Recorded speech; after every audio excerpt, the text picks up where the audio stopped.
শুভসন্ধ্যা। অনেকক্ষণ ধরে অনেক ভালো ভালো কথা শুনছি কাজী।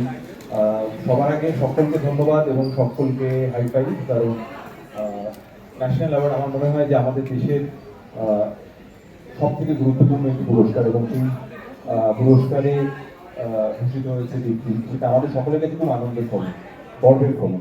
কিন্তু তার সাথে সাথে আমি সবসময় সেটা বলেছি, আমার মনে আছে যখন 1 অগস্ট এই খবরটা আমি পাই, আমি তখন অন্য একটা ছবির শুটিং থেকে বেরিয়ে এইখানেই আসছিলাম পুতুল নাচের রীতিকথার প্রিমিয়ার, এবং তখন খবরটা পাই। তো তখন থেকে আমার মনে হয়েছিল যে এটা তো খুবই আনন্দ পেলাম, খুবই গর্ব হলো, কিন্তু যতক্ষণ না আমরা মূলত যাদের জন্য ছবি বানাই, মানে আমাদের দর্শকদের জন্য, তারা যতক্ষণ না ছবিটা দেখছেন ততক্ষণ আমাদের মনে একটা ফুটফুটানি থেকেই যায়। 21শে নভেম্বর ছবিটা রিলিজ করছে। তো সেই নিয়ে তো ছবি নিয়ে এবার আমরা চেষ্টা করব যত বেশি সংখ্যক মানুষকে কৌতূহলী করে তুলতে, যাতে তারা এটা দেখতে চান। তবে আজকে যেহেতু মিউজিক রিলিজ, আমি সবার আগে সময় তোমাকে ধন্যবাদ জানাবো, অভিনন্দন জানাবো। হ্যাঁ, ধন্যবাদ এবং অভিনন্দন জানাবো।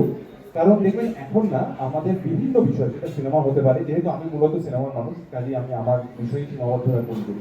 সিনেমা সংক্রান্ত বিষয়ে, সেটা সিনেমা গান হতে পারে, সিনেমার সংলাপ হতে পারে, গল্প হতে পারে, আমাদের বেশিরভাগ আলোচনাটাই একটুখানি কেমন জানি মূলত সমালোচনা বা নেগেটিভ দিকে চলে যায়। কিছুই হচ্ছে না, এই বাবা কি করে হবে, কিছুই তো হলো না, বিভিন্ন রকম তুলনা আসে।